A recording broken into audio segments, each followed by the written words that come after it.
அண்மை செய்தி. ஆம்ஸ்ட்ராங்கை கொலை செய்த கத்தியை ஆற்காடு சுரேஷின் உருவப்படத்தில் கொலை கும்பல் வைத்திருப்பதாக தற்பொழுது தகவலை வெளியிட்டுள்ளனர். இது தொடர்பான மேலும் விவரங்களை தருவதற்காக எமது செய்தியாளர் சாலமோன் இணைப்பில் இருக்கிறார். சாலமோன் வணக்கம். தற்பொழுது நேற்று ஆம்ஸ்ட்ராங்கை கொலை செய்த கத்தியை ஆற்காடு சுரேஷின் உருவப்படத்தில் வைத்திருப்பதாக கொலை கும்பல் தற்பொழுது வாக்குமூலம் தெரிவித்திருக்கின்றனர். இந்த ஆற்காடு சுரேஷுக்கும் ஆம்ஸ்ட்ராங்குக்கும் உள்ள தொடர்பு ஏதும் என்ன? அது தொடர்பாக போலீசார் தரப்பில் தகவல் கிடைத்ததா? பெரம்பூர் பகுதியில் பகுஜன் சமாஜ் கட்சியின் மாநில தலைவரான ஆம்ஸ்ட்ராங்கை நேற்று இரவு 8 பேர் கொண்ட கும்பல் படுகொலை செய்தனர். இந்த விவகாரமானது தமிழகம் முழுவதுமே பெரும் அதிர்வலையை ஏற்படுத்திய நிலையில இந்த கொலைக்கு தொடர்புடைய முக்கிய நபரான புன்னை பாலு மற்றும் 8 நபர்களை போலீசார் கைது செய்தனர். குறிப்பாக இந்த சம்பவம் தொடர்பாக இதன் பின்னணியில் யார் உள்ளனர் என்பது தொடர்பாக விசாரணை மேற்கொண்ட போது ஆற்காடு சுரேஷை கடந்த 2023ஆம் ஆண்டு ஆகஸ்ட் மாதம் பட்டினப்பாக்கத்தில் வைத்து ஆம்ஸ்ட்ராங் உள்ளிட்ட நபர்கள் இதில் தொடர்பு இருப்பதாகவும் அவரை கொலை செய்ய இவர்கள் தொடர்பு இருப்பதாகவும் கூறப்படுகிறது.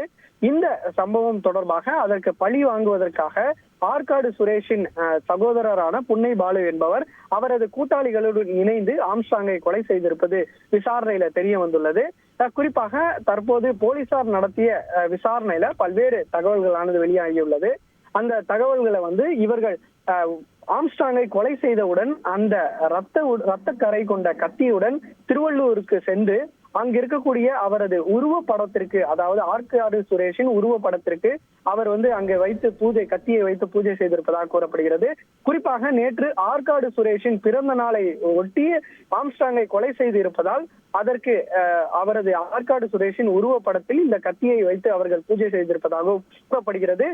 இந்த சம்பவத்தின் போதே அவர்கள் 3 நாட்டு வெடிகுண்டுகள் மற்றும் 5 பத்தா கத்திகளை அங்கே சம்பவ இடத்திலேயும் விட்டு சென்றது தெரிய வந்தது.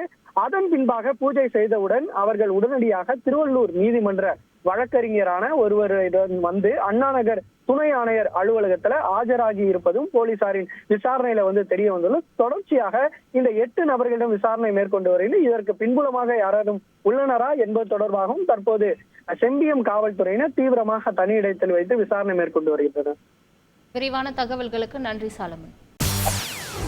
செய்திகளை உடனுக்குடன் தெரிந்து கொள்ள உடனே சப்ஸ்கிரைப் பண்ணுங்க.